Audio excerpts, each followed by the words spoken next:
డీటెయిల్స్లోకి వెళ్తే కడప జిల్లా చిన్నమండం మండలంలో తెల్లవారుజామున పోలీసులు భారీ ఎత్తున వాహనాల తనిఖీ నిర్వహించారు.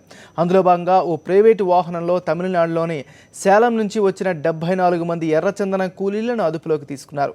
వారి నుంచి పెద్ద సంఖ్యలో గొడ్డళ్లు, రంపాలను స్వాధీనం చేసుకున్నారు.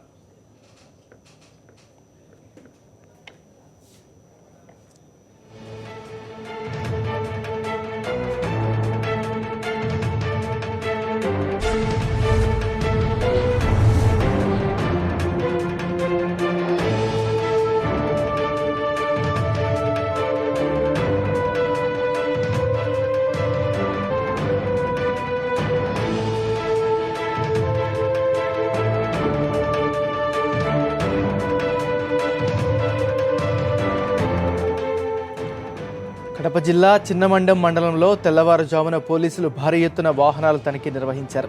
అందులో భాగంగా ఓ ప్రైవేటు వాహనంలో తమిళనాడులోని సేలం నుంచి వచ్చిన 74 మంది ఎర్రచందనం కూలీలను అదుపులోకి తీసుకున్నారు. వారి నుంచి పెద్ద సంఖ్యలో గొడ్డళ్లు, రంపాలను స్వాధీనం చేసుకున్నారు.